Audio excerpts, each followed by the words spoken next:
Good morning, everybody. I'm Noah Schultz-Byard, the South Australian Director at the Australia Institute. Welcome to Remaking the Public Square, the latest in the Australia Institute's webinar series for 2021.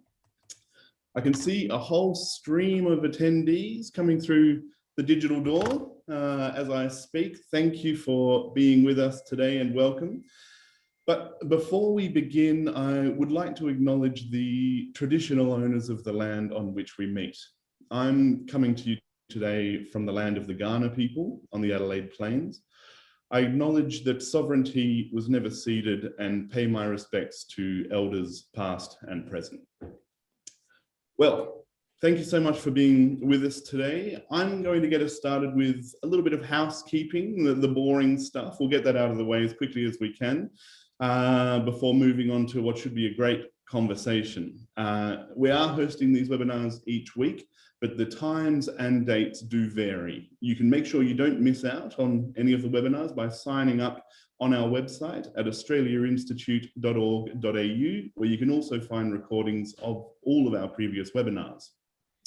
Just a few Zoom tips before we begin to help things run smoothly. I assume you're all Zoom pros by now, but if you hover your mouse pointer over the bottom of your screen, you should be able to see a Q&A function where you can ask questions of our panelists. We invite you to jump in there and ask questions as the conversation's flowing. When you're in there, you can also upvote questions from other users that have been submitted. You can also make comments in the chat.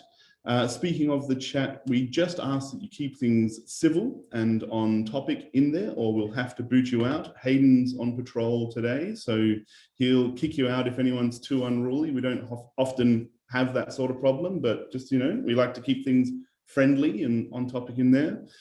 If you find the chat window popping up to be distracting, you should be able to click on it so that it pops out and then move that window to the side of the screen where it's less distracting. And finally, this session is being recorded. It'll be posted on our website after things have wrapped up, and an email will be sent to all of you with a recording of the session, as always. So today, we are very pleased to host a discussion about the concept of public digital infrastructure and its importance in an era of disinformation, distortion, and filter bubbles. This webinar coincides with the launch of the Centre for Responsible Technology's Publlic Square project, a discussion paper, which is available on our website now. Joining us today is Eli Pariser, Lizzie O'Shea, and Peter Lewis. And by way of introduction, just briefly about each of our panelists. So at just 23 years old, Eli was named Executive Director of MoveOn.org, where he led the organization's opposition to the Iraq War. He raised over $120 million from small donors through that process and really helped to pioneer the practice of online engagement and online citizen activism. In 2006, he co-founded Avaaz, now the world's largest citizens organization with over 40 million members in 19 countries. But also in 2011, Eli anticipated the dangers of hyper-personalized content on the internet, and he introduced everybody to the concept of filter bubbles, which was also the subject of a best-selling book of the same name. He's currently co-director of Civic Signals, of the Civic Signals project at the National Conference on Citizenship. Welcome, Eli. And Lizzie O'Shea is with us as well. Lizzie is the chair of Digital Rights Watch, a national organisation that defends digital rights here in Australia. Lizzie is a lawyer, writer, and broadcaster. She is regularly featured on national television and radio to comment on law, digital technology, corporate responsibility, and human rights. And her writing has appeared in the New York Times, The Guardian, the Sydney Morning Herald, and many other outlets. Also with us today, we have Peter Lewis. Pete is the director of the Australia Institute's Centre for Responsible Technology. He's one of Australia's leading public campaigners with more than 2 decades experience in media, politics, and communications. Thank you to all of our guests for being with us today. Peter, I'm going to hand over to you now for the first section of this webinar. We're in conversation with the panel, and then later in the webinar, we'll go to questions from the audience. So please keep those questions coming in the Q&A. And Pete, over to you. Thanks, Noah, and hi, everyone. It is a really exciting day for the Centre for Responsible Technology, which is a satellite project of the Australian Institute that we set up about 18 months ago. And this is one of the first really major reports we've put out into the universe. We're hoping this will be a conversation starter about the idea of reimagining the way we connect online and start thinking through what public digital infrastructure in Australia could look like. For us, this issue is really a necessary consequence of Facebook's hostile takeover of news and civic content in February, when Australian users became pawns in an effort to avoid regulation. But it's also part of a growing discussion globally about this idea of public digital infrastructure as opposed to surveillance capitalism. And we're really honoured to have one of the leading global thinkers, Eli, whose writing and advocacy has been really influential to our work. So Eli, thanks for zooming in from Maine. I assume you're almost bedtime, but hopefully we've got you for an hour. Yeah, we're between my kids' bedtime and my bedtime, so it's a good magic hour for us. Also, Lizzie, who's my regular sparring partner with the Centre for Responsible Technology's fortnightly Tech Talks. So hi, Lizzie. Hi, thanks so much for letting me come on and spar. I love it. And so Eli, we thought we would run a bit of a pincer on you to squeeze as much insight in the hour out of you as we possibly can. So let's get into it. And Noah gave a really nice sort of journey that you've been on, and I think a lot of us have been on, from seeing technology as this transformative moment to challenge and harness grassroots power into something that's giving us a very different world. So I don't know if you just want to talk through that journey you've been on, and particularly if you can recapture that sense of possibility when you started building movements online. Sure. Yeah. I mean, the way I got into this work was almost by accident. After September 11th, I was 20 years old, working at a nonprofit, and sent an email that went viral and went all over the world, and all of a sudden was in touch with 500,000 people. And it was just this incredible experience of, you know, I had no money, no resources, no name. I was just this kid. And but we were able to build this really amazing group of people together that then merged with Move On and formed kind of the backbone of our campaign against the Iraq War. And so I think I was very, you know, I was a nerd. I was watching how technology was evolving, and I was, you know, fully on that. Technology is going to decentralize power, is going to empower citizens, and is going to naturally change everything. And it really wasn't until later in that decade when I started to kind of look around and wonder whether we'd gotten it wrong, and whether you know, there was less of an inherent both, you know, the arc of technology maybe doesn't bend toward justice, and that in fact, you know, there are some really strong concentration and consolidation effects that will naturally accrue. And so that's really trying to understand that is what led me to the filter bubble. And since then, I've really just been trying to figure out, well, how do we counter those trends? Because I've felt like, you know, the way that we're instantiating consumer technology and democracy are very uneasy bedfellows at the moment. Yeah. Lizzie, there really was that sense that the web was a progressive technology. I think retrospectively, that radical libertarianism that's embedded on it has had consequences though, hasn't it? Yeah, I'd agree with that. I think the probably key document for that period, or that epitomizes it, is the Californian ideology, which talks about the Silicon Valley being the point at which rampant capitalism runs headlong into kind of hippie culture, and that takes form in technology. And I feel like the moment was kind of 2016 and onwards, where these companies started to examine their business model and couldn't realistically claim that they were just neutral participants or neutral creators of infrastructure for others to use.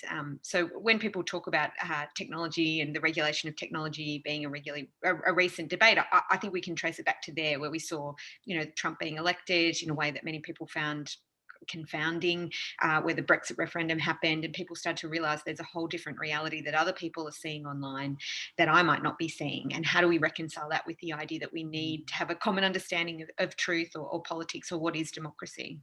Yeah, a lot of people have that sort of Trump Cambridge Analytica moment as their tipping point. I know, Eli, you were writing about this at the beginning of that decade, the idea that micro-targeting was creating different realities for different people and starting to question that. At the same time as you were running your own very savvy micro-targeting progressive platform, Upworthy. So I'm wondering about the reflections of both using that technology and then questioning at the same time.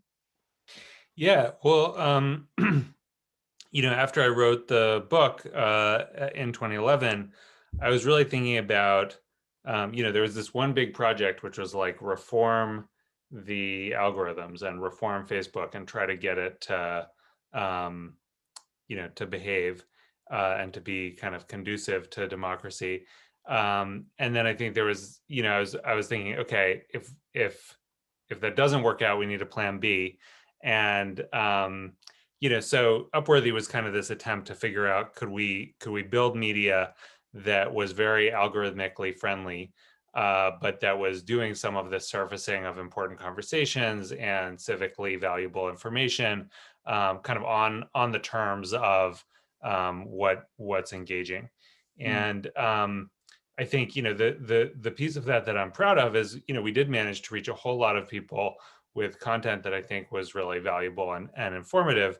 I think and also that I think the need for kind of some hope and some inspiration. I think that's a really important mix in how you get people engaged in civic life. But I think the other piece of that is, I think I really learned the limits of the VC-backed startup model. I experienced that myself, and we had pretty benign backers, and they were pretty long-term oriented.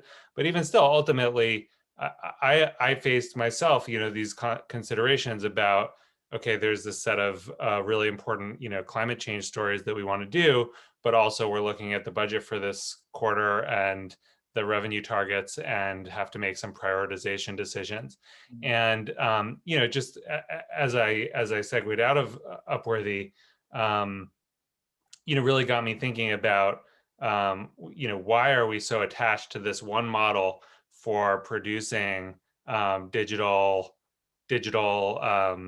innovation, right? Like, there's so many other ways that we could house this, and why is the venture-backed startup kind of our epitome of what of how to do innovation online? Yeah.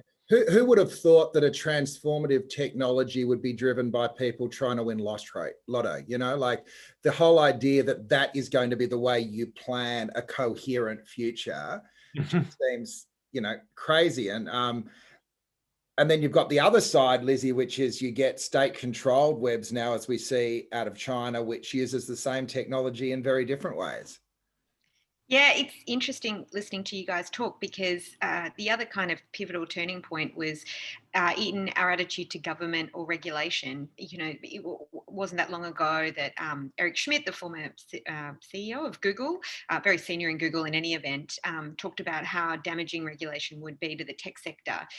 But now we're in a moment where it becomes clear that regulation is necessary, because leaving it to the market does create these kinds of problems for public infrastructure. And I'm interested, actually, like for you to talk a little bit about that, because obviously an antidote to the kind of VC-backed model of startups for the purposes of creating platforms, whether they're well-intended or simply interested in becoming a profitable business, there's the kind of realistic competitor to that force in terms of innovation and development is arguably the state, because it has the resources to be able to invest in these things, to be able to sustain losses, to be able to build infrastructure that can meaningfully compete with a VC business model. And that comes with a risk that then the state owns it. And I'll be curious to know how you grapple with that particular difficulty.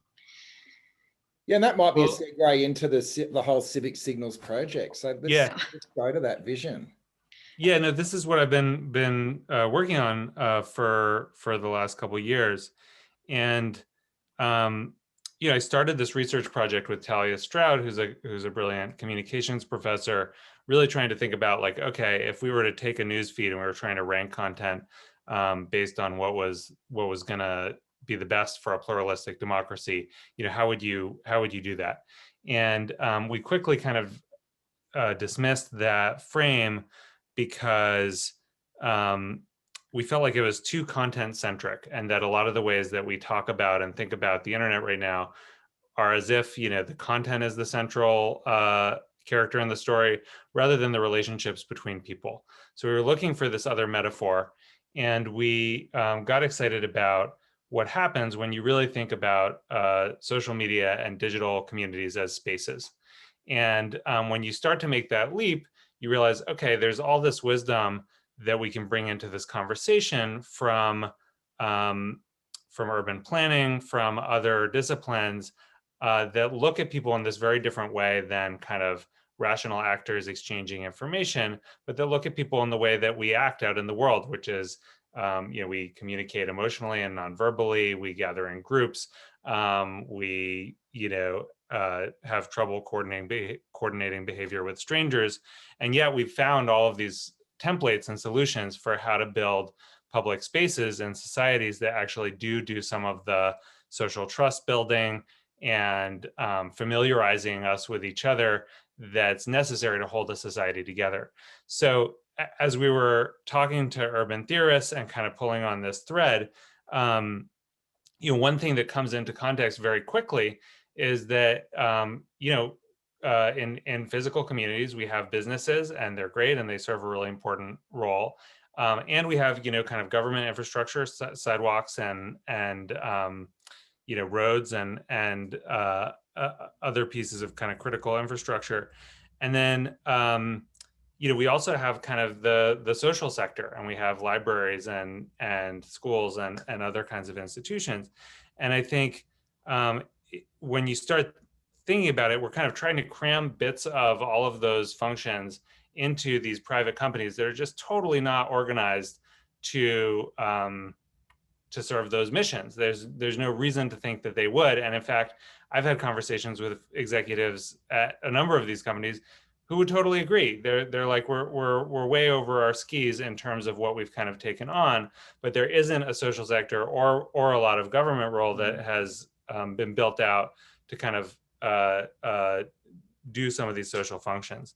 So I know we'll get to the report in due time, but one of the things that I think is so exciting is that people are really starting to explore, how do we build that out? Because we do have some templates for how to build institutions like this. It's just we haven't really applied them into digital life a whole lot. Yeah, and it struck me reading your work and the work of your project, Eli, that because there isn't that strong tradition of public broadcasting. I know you've got community-funded public broadcasting, but that ABC, BBC model of something that sits between the private sector and the government, it felt that we could contribute to it by just thinking out what we've got here at the moment. And I might indulge and just throw in with a little bit of our straw man now and get you guys to bounce off it. So we're saying that the ABC was established in the 30s when radio technology was just failing because business couldn't find a way of making it work. Spectrum was flowing all over. Everyone was trying to grab the spectrum. That wasn't organized. The content was terrible. A conservative politician who later became a prime minister, Robert Menzies, convinced the government to set up ABC to create decent content so his mates could sell wirelesses. So it was really a response to the failure of the market to deal with disruption. And so we've got this great trusted institution with a strong reach. Unfortunately, at the moment, also both a player unwillingly in the culture wars. So it's kind of in this difficult position, the ABC, where it's highly politicized as well. But our idea is, let's just throw all that out and imagine if you had something based on those same principles of somewhere between public and private that serves a public interest to build a public network off. And the crazy thing with the ABC at the moment is that they run all their community on Facebook. So they're actually, they've convinced themselves that the best way to build audience is, you know, the old thing of go where the fish are. But the consequence of that is every time you're feeding the fish, you're also feeding Mark Zuckerberg and making that company stronger. So the straw man out there is, can we rethink this and look at what they already do, build communities around content, think about user-generated content, and critically find ways of bringing interactions between citizen and government and between citizens, but in a civic space. So I don't think this should be, it's not, and the short headline, and I wrote the headline because I was trying to get it out there, was ABC becomes Facebook. That's not it. It's to say you don't want to be ubiquitous, but you want to have a civic platform somewhere where civic rules apply. So there's a whole lot to unpack there. But Lizzie and I have been talking about this a bit. I think the big pushback is actually, and it was dissed on ABC TV this morning because it would be too costly, so it would never happen. But that whole idea of what does moderation look like? What does mission look like? I don't know if you want to throw out your sort of moderation thesis of that being also a social purpose pursuit though, Lizzie? Oh, sure. I mean, yeah, I've written about this in a couple of different ways, but I guess one of my arguments is that content moderation is like civil service. We're reliant on people to do this work, and it's enormous how much they do without any payment. You know, I don't really spend much time, I have to tell you, on Facebook for obvious reasons. But the only places that I would ever spend time are actually in groups that are well moderated. And there are rules, people are required to enforce them. There are disputes and discussions about how that will occur. And that takes time and resources, and it can be really tiring, but it's actually the work that needs to happen to be able to build community infrastructure. Like, that's part of the job. And so my view is we should aim to, you know, have as many kind of local content moderators as we can, elevate them, and that might be paying them, that might be electing them. There may be multiple ways in which you could remunerate them in money or in status or other things, but recognizing that work is so central to making these spaces function. You know, one of the big criticisms of Facebook is, of course, the dissemination of misinformation. You know, in places like Myanmar, they've been accused of contributing to genocide. And part of the problem, I think, is that they're a California company that's seeking to apply American values in all different parts of the world. They may not even have local content moderators who do that work. They outsource the content moderation they do largely to an extremely underpaid, exploited workforce. And there are so many context-specific moderation questions. Questions about content moderation are often questions about politics. And so while I think it's really critical that we get these structures right, and I think Eli's observation about building those structures, and it can be complementary between the private and public sector, and these things are really critical. When then the question comes about what are we doing about content, I think we have to have localized people who collaborate and communicate, but have a context-specific capacity to be able to build community, and that should be recognised and valued as important labour that builds our democratic strength, our I guess health as a democracy. Yeah, Eli, you've spoken a bit about the norms on different platforms. You know, you've got, they're not all the same. LinkedIn people are their professional self, even though it's, you know, a bit icky. Twitter, everyone's doing their tweets on the toilet. Don't know what's going on in Facebook, but how do you actually build norms around a community? Well, I just want to underscore a lot of what Lizzie just said. I think it's a really important key to this whole equation, which is, you know, essentially, again, if we make reference to functional like community institutions in the physical offline world, you know, they do rely heavily on these kind of stewards, care workers, you know, teachers, librarians, social workers. There's a whole bunch of people who have a lot of expertise, not just in their domain, but in the people in their community. And that expertise is really important when things start to get a little tense, because you can take someone aside and kind of you have a pre-existing relationship. A metaphor I've been thinking about a lot lately is, you know, the country of Rwanda, which has 12 million people, has done really well in the pandemic. They've got about 8,000 cases so far and like 70 deaths. And the secret to that success has been that instead of investing in a centralized health infrastructure, which they didn't have a huge budget to begin with, they invested in this community health infrastructure where there are community health workers in every single community. Some of them are trained nurses. Some of them are actually just kind of like volunteers that have undergone some training. But they've built the community trust so that when the pandemic hit, there was a pre-existing infrastructure that they could just very quickly, these folks knew the communities they were in, they knew the characters, they knew who to go to, who was going to be influential, and they could just roll out, masks and roll out social distancing really quickly. And so I think, living in the kind of late capitalist society that we do, it's easy to imagine that kind of centralized technocracies are the best solution to problems. And actually, there's a lot of countervailing evidence that for some problems, as Lizzie's pointing out, really this like localized model is much more effective at doing these things. And I think we're seeing certainly that the Facebook empire approach is failing in a whole bunch of places, and probably less so even in Australia or the United States than in Myanmar or in a lot of other countries where there's really a political crisis. But I just think like investing in that infrastructure and finding ways to support that infrastructure is such a critical part of the puzzle here. So I love that idea of a digital caring economy, though. Like, we're only just getting our head around the industrial caring economy. And we in our report talk about community workers whose job is to go and build and nurture community in this public space.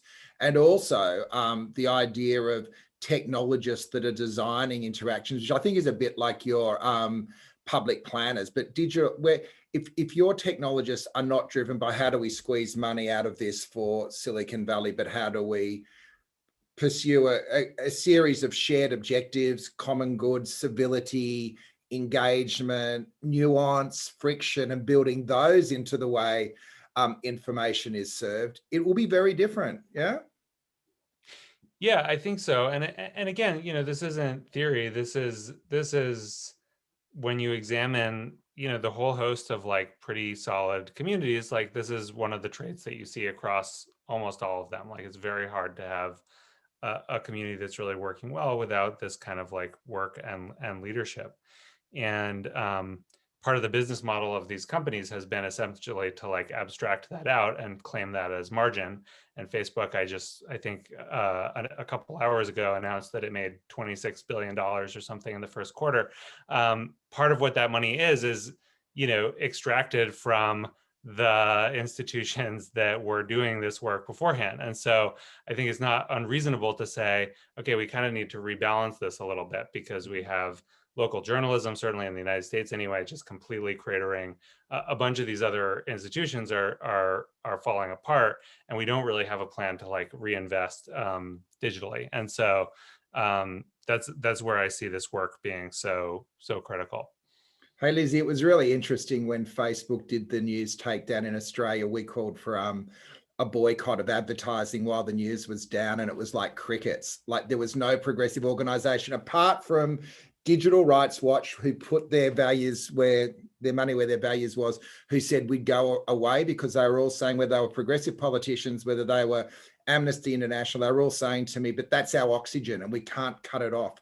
That reliance is a real thing, isn't it, Lizzie? Yeah, well, and they had their oxygen cut off for them.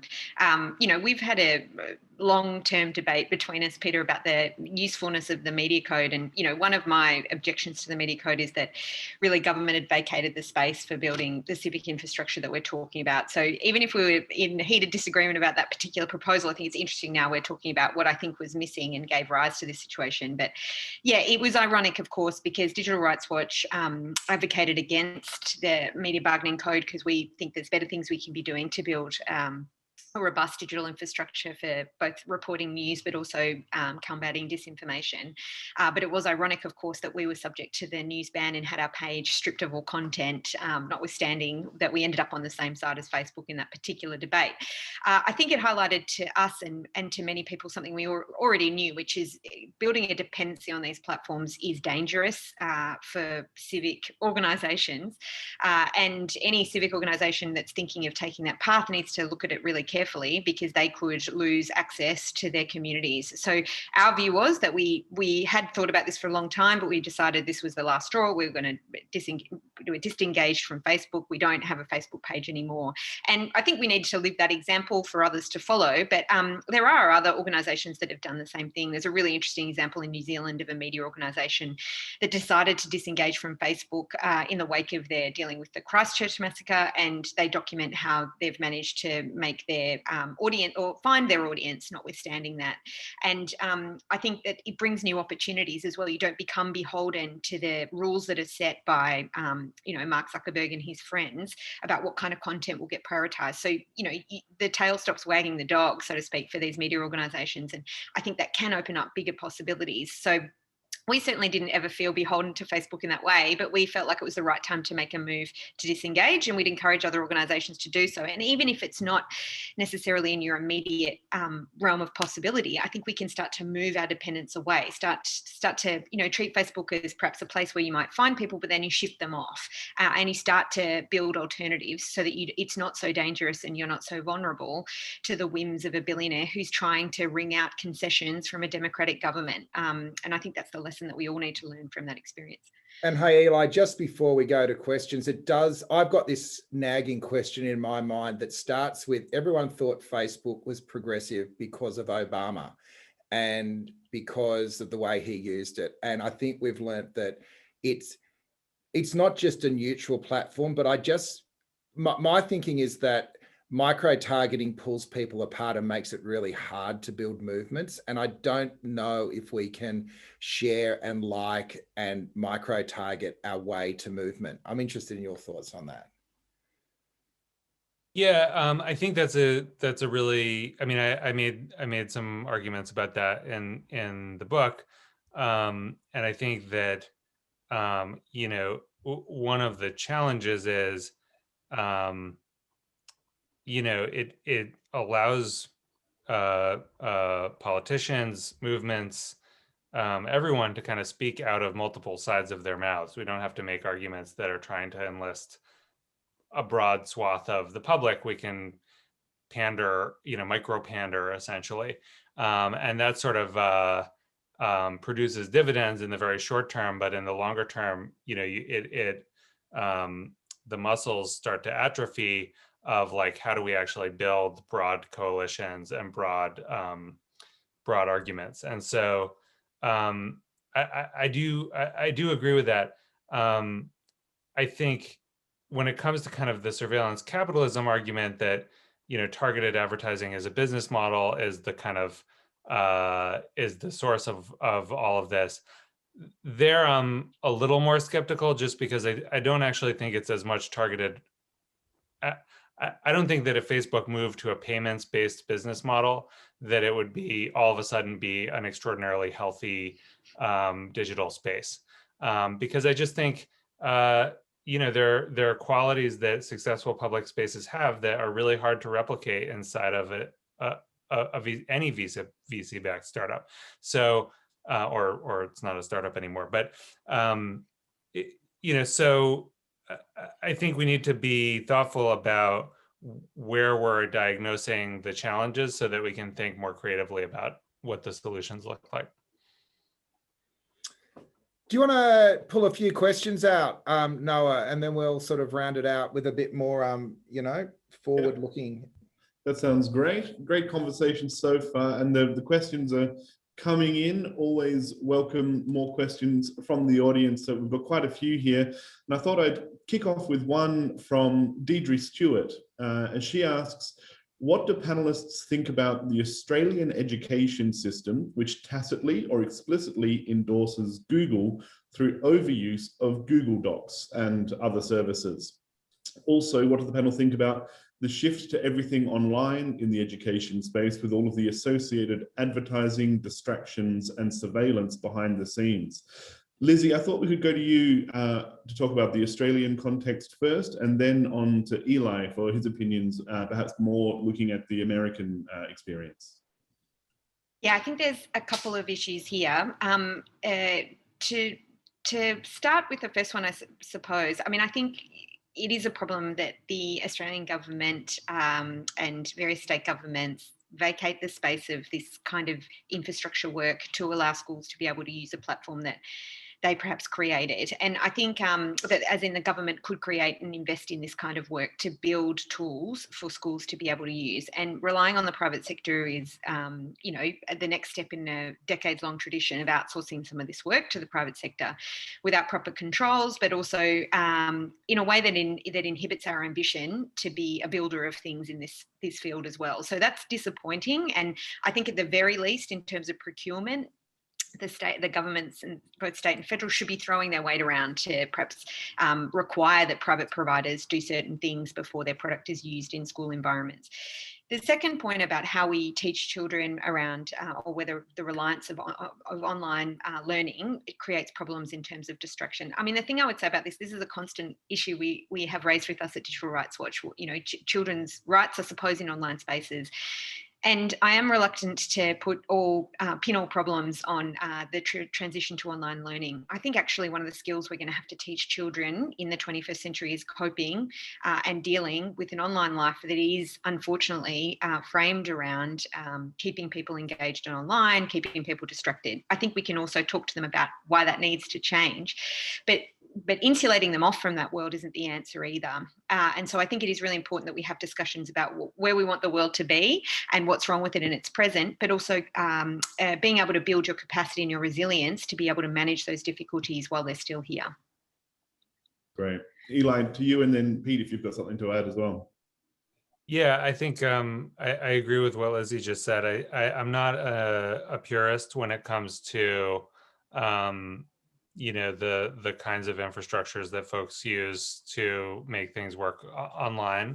But I do think actually there's, you know, if I were an educator, at the same time that I'd be introducing Google Docs, which is a tool that I think you could reasonably expect that a lot of kids will run into at some point anyway.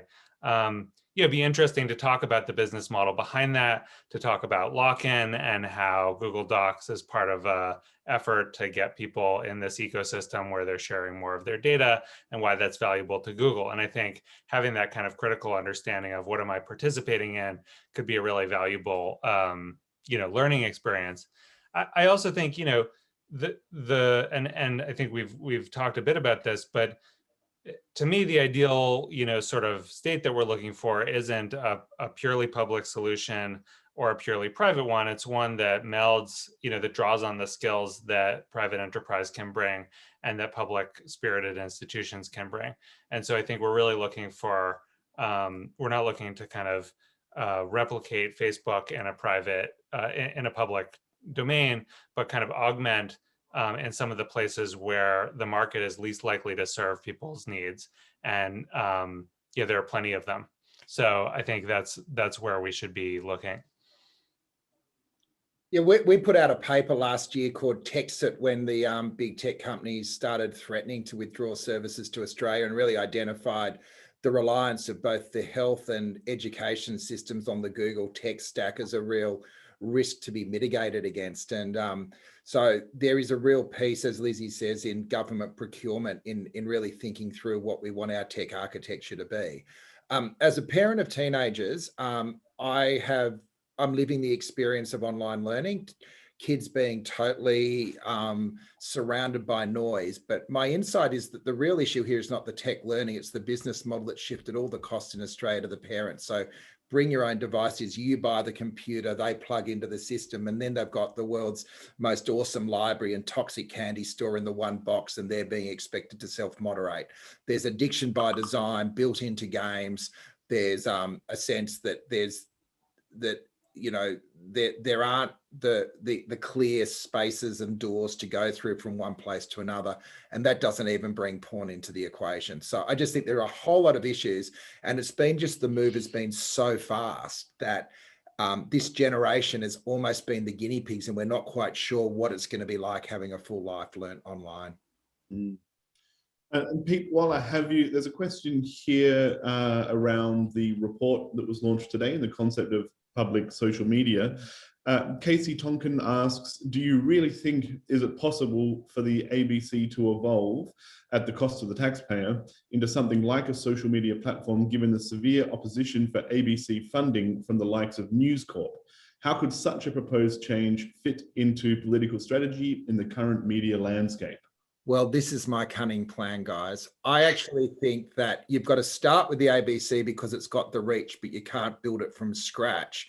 But the idea is you build the network, and then it makes absolute sense at some point where that network is mature to structurally separate the content from the platform once that platform's mature. At that point, we propose that accredited media organisations would have access to that platform, whether it's a hyperlocal publisher, a specialist publisher, or God forbid, an accredited media empire like News Limited. So I actually think the resistance is more likely to come from within the ABC than from the other media players. And we've briefed the other media companies about our thoughts, and there's a receptiveness, because if you talk to News Limited and ask them, what's the bigger threat to your worldview, ABC or Facebook, they'll say Facebook. And you have the same conversation with the ABC, and the answer is exactly the same thing. And I know that Lizzie and I disagreed on the news bargaining code, but after that collegiate and albeit self-interested negotiation by media companies in Australia to land that code, there is a sense of working together and thinking it through together. And so I'm really optimistic that this idea can, with goodwill and thinking, it's not just out there as a brain fart. We've got a process set up where we're going to engage people through this process over the next little period and put out regular discussion papers and engage around this. That's great. Eli, I thought I might ask you a question that's come in from Marianne. She says, algorithms are not based just around mathematical code. Developers employ neurobiology and psychological sciences in order to manipulate people's cognition and emotions, which has an effect on their mental health. We need to challenge our governments to appoint chief medical and health officers with expertise in the health arena to look at this. How might we start a campaign? How might we work towards that outcome? I think it's a great question. And I think, this question of how algorithms shape people's well-being, to what degree they're manipulative. I think the frustrating roadblock to a lot of this work is that we simply just don't have the data from Facebook to be able to, make the very conclusive arguments as to what the well-being effects are.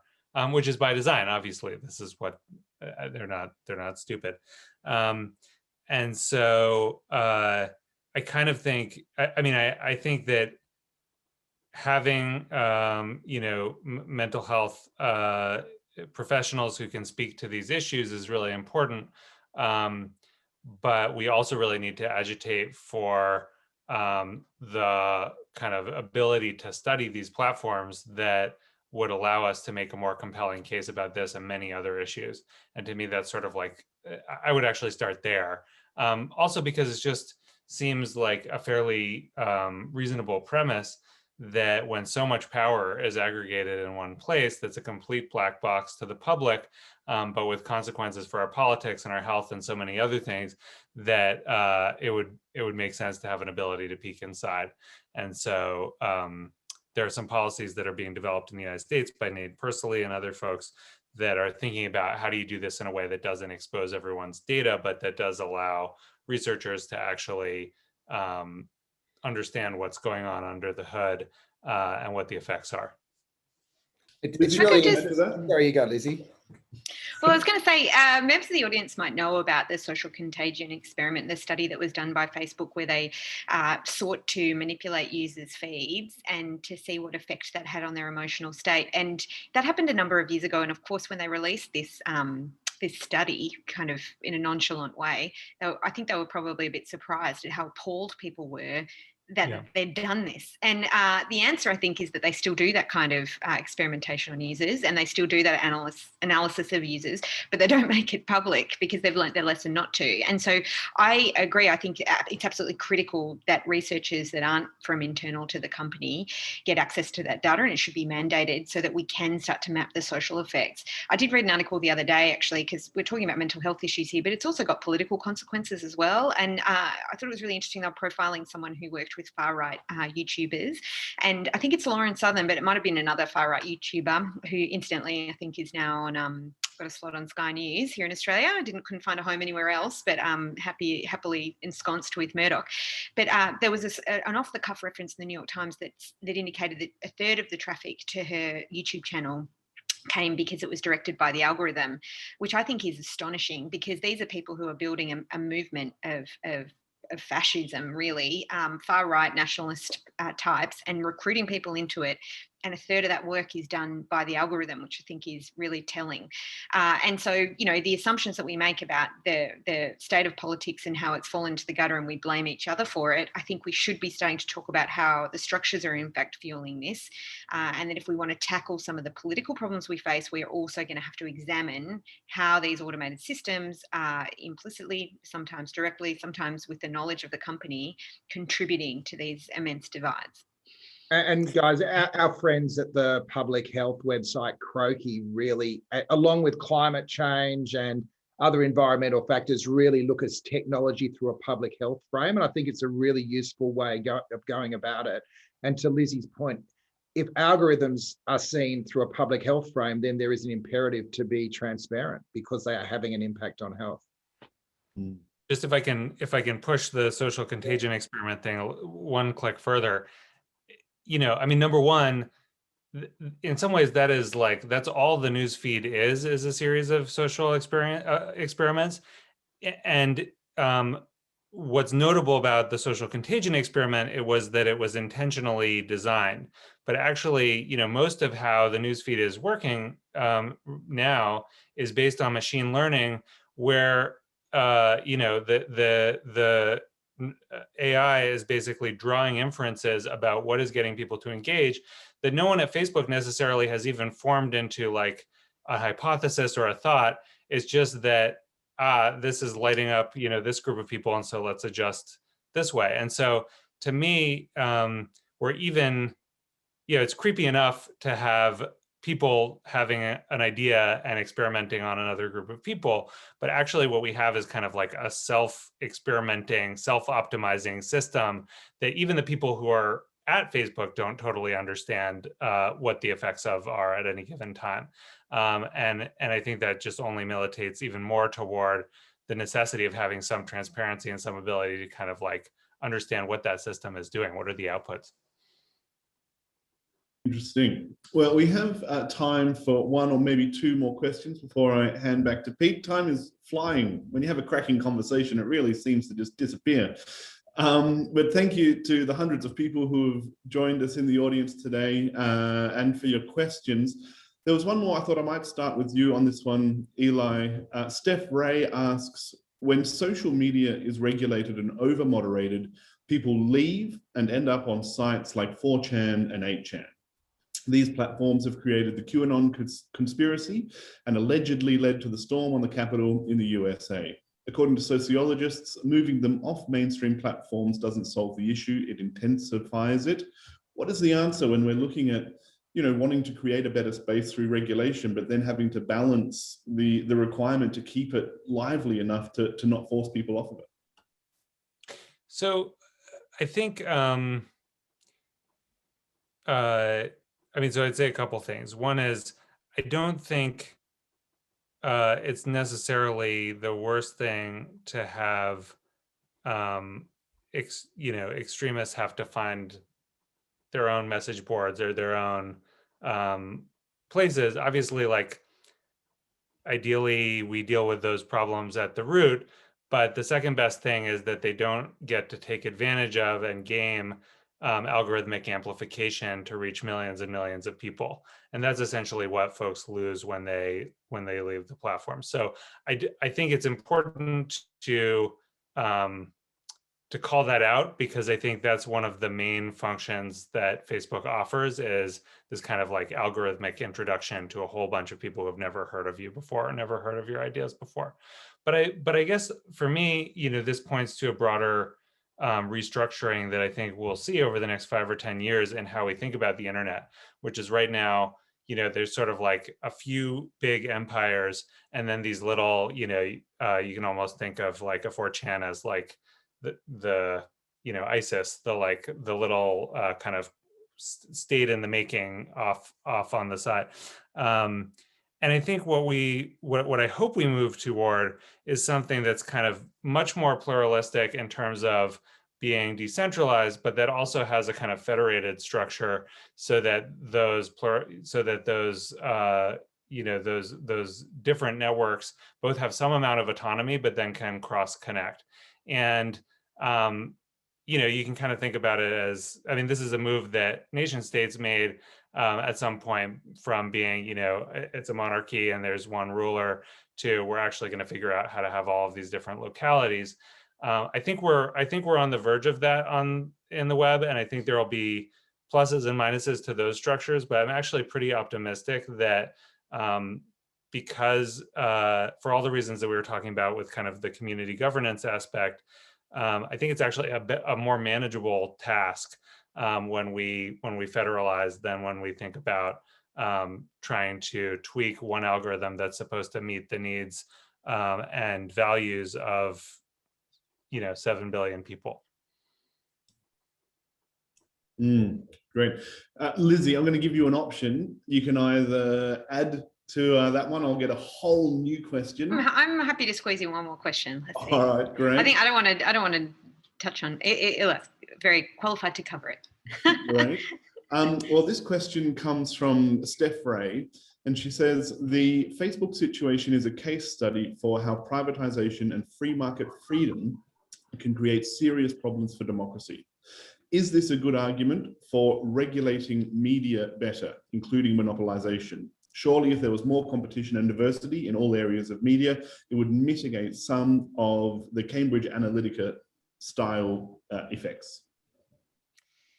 I agree with you. I'm a bit reluctant to get into the weeds on the media code, because members of the audience may know a lot about it, and it is in place. But I did want to mention it because it's now a model that is potentially going to be used in other parts of the world. Obviously, it created a situation where the attempt was to level the playing field between tech companies and media organisations in order to facilitate payments for news content. And that was the design of the regime. There was forced arbitration in the event that agreement couldn't be reached.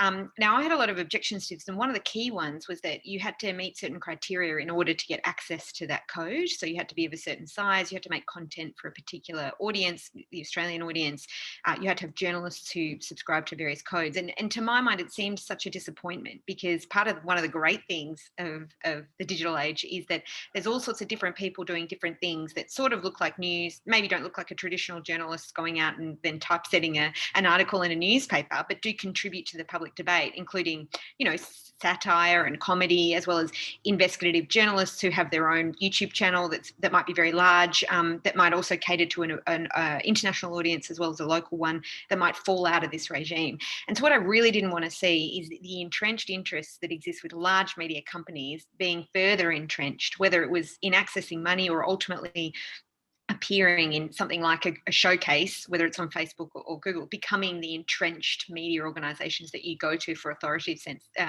news. There's some utility in that, and that's what I sort of think people use the ABC for, that kind of trusted news source that they know has come from a quality source. But I really think it's a disappointing missed opportunity to have not kind of made sure that if you are going to do it, create a regime where the spoils of the digital age and a data economy start being redistributed to media organisations, I would have thought at least what you could have done is make sure that those media organisations, they're defined broadly so that the diversity of the media can flourish.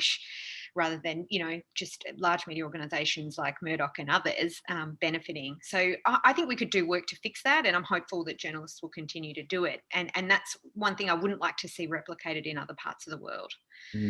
We're not going to have a debate about the bargaining code. My one right of reply to that on that is that the thresholds are 150 grand turnover. And I totally get that there's lots of different roles for people to play in a civic network, but maybe it's the old journo in me, but I still think that you need at least something to hang the center of conversations around. And there is an ethical framework, at least in the construction around journalism, that is worth fighting for. But let's do that another time. We do it every second week anyway. Do it all the time. Yeah. Anyone's welcome to come in and yeah. So do you want, just to round this off, I just thought we'd finish off on a positive note and talking about movements. And this is a great conversation. Every time we talk about these things, Lizzie and I know you'd find this too, Eli, it feels like there's more people ready to open their ears, but it also feels really difficult to take the conversation to the concrete. So big shout out to Digital Rights Watch, which is building a movement, but also to Lizzie's book, Future Histories, which sort of talks about what we can learn from the past in terms of building movements around the need to reimagine. So I just don't know if you both want to sort of finish with a bit of a note of positivity of what we can do next to keep these conversations rolling. Start with you, Lizzie. Oh, I'm more than excited than ever. I feel like we are building a movement where people start to recognise the inherent limitations of allowing private sector organisations to dominate digital infrastructure, and I am seeing it from the ground up. In terms of advocacy, people we work with, technologists, which I think is really interesting, often within some of these companies, as well as everyday people who might have shied away from technological debates because they felt like they weren't qualified to comment. They start to realise that a lot of the debates we have about technology are debates about politics, and that they might have something to say then. And that, I think, is a really exciting period that we're entering. That's the reason why I think we're really entering an exciting period. So I'm more positive than ever that we'll start to see real policy reform, and I don't think it's too late or anything like that. I think we've got the real potential to start building the infrastructure of a more democratic 21st century that can build on the great capacity that's been generated by the internet and networked computing, and recognises the potential limitations if we don't actively decide what those spaces look like. Thanks, Lizzie. And Eli, your little upbeat to finish us off today. Yeah, no, I share the optimism, and to take a page out of Lizzie's book, I think we can look to the past to see how over history, citizens have actually come together a whole host of times at times of social fragmentation and social pressure to invent new kinds of public institutions. And that's been libraries, and it's been public parks. It's all of this infrastructure that we now take for granted and think of as pretty quotidian, but people invented that. And they did it through feats of kind of imagination, through figuring out these replicable templates, and then building them in lots of different communities. And I think that's a solution that is available to us. And that the problem, as much as anything, is just having the audacity and the boldness to imagine that if Elon Musk gets to imagine whatever crazy scheme to put, robots on the moon, we can imagine better community infrastructure for our own communities that isn't dominated by a few big companies from the United States. So and that's a great finishing note. It's almost, when we put this report out today, the pushback from journos is, but it's never going to happen, or it's going to be too expensive. There's almost this kind of learned self-loathing that we can't imagine big. So thank you both for being part of this discussion to think big today, and I'll hand back over to Noah to round it out. Well, that's great. And it's always so good to end on a positive note, but unfortunately, we are out of time today. So I would also just like to extend a huge thank you to all of our guests, Eli Pariser, Lizzie O'Shea, and Peter Lewis. Also, thank you to everyone who's logged in. We had more than 300 people join us for the conversation. Thank you for your great questions. As always, I'm sorry we couldn't get to all of them, but your attendance and your participation is really appreciated. Please join us in the coming weeks for more exciting webinars. As I say, you can sign up via our website, australiainstitute.org.au. On Wednesday of next week, we'll be talking to Labor's Deputy Leader in the Senate, Christina Keneally, about why integrity, scrutiny, and transparency are fundamental to democracy. Thank you again for joining us today, everyone. Please look after one another out there, and we look forward to seeing you again next week. Thanks all. Bye.